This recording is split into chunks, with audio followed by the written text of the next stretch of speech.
Well, you're in for a real treat today. I'm going to read to you from my article called Gold, Antidote for an Overstimulated Financial System.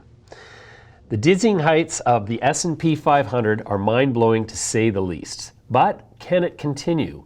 Well, on the one hand, the S&P 500's valuation is directly correlated to the mass production of money under the guise of debt. This is not, in fact, debt as you and I know it, where somebody approves your credit worthiness based on your ability to pay. This is the proceeds of fraud against the American people and Main Street investors everywhere by central banks.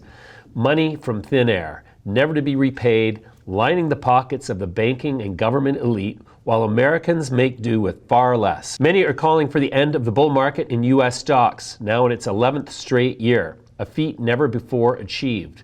But since the fuel for the bull market, fake debt, is currently measured in mere trillions, there's no reason to assume the money printing machines will slow down before the debt is measured in quadrillions or quintillions. In other words, the fake debt scam perpetrated on all by central banks around the world for the exclusive benefit of the financial elite could even accelerate. So, is there a high probability of a market crash? No, there is zero probability of a market crash, because the market is no longer even slightly correlated to macroeconomic events. It is only correlated to the volume of fake debt created through quantitative easing by the governments of the United States, Europe, and China. China alone pumped $173 billion into its stock market on February 2nd in an extraordinary stimulus event, which is the only reason the Shenzhen and Shanghai markets reversed on those days.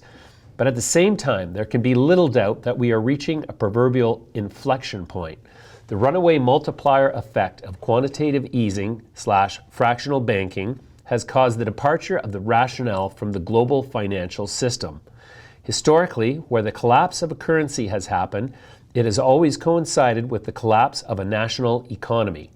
Germany, Zimbabwe, Argentina, Italy, Peru, the list goes on.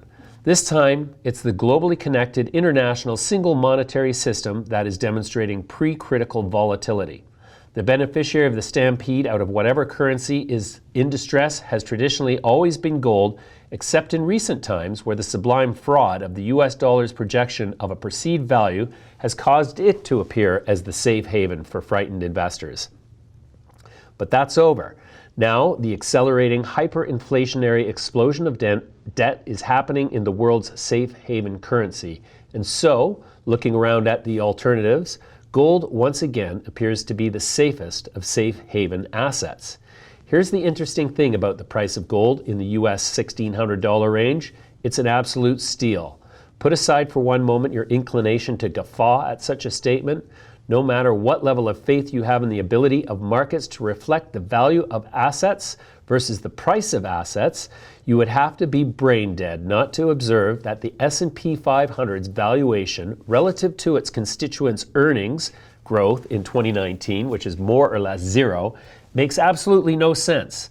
I mean, it makes 0 sense from a fair value perspective based on fundamentals. The S&P 500 opened at 2477 on January 2nd, 2019 and closed on December 31st, 2019 at 3230.08. That's a 30.4% increase in 1 year.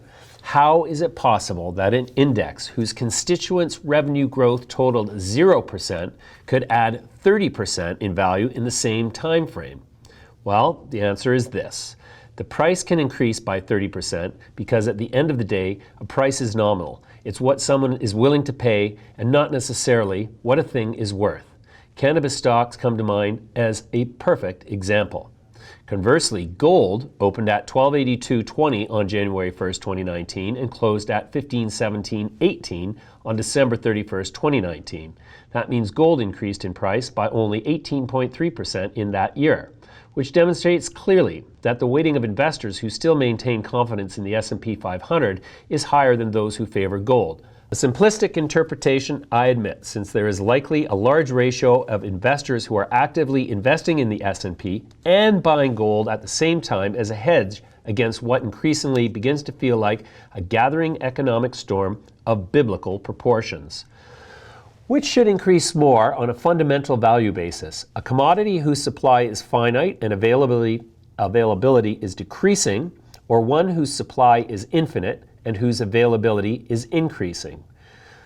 The key takeaway in this argument is while the raging bull of the world's top performing indices will continue to break records on a weekly basis as long as the government fake debt money printing machines are running at full bore, the higher it goes, the more severe will be the correction when it finally arrives. Gold is insurance against total annihilation in the event of a worst case scenario.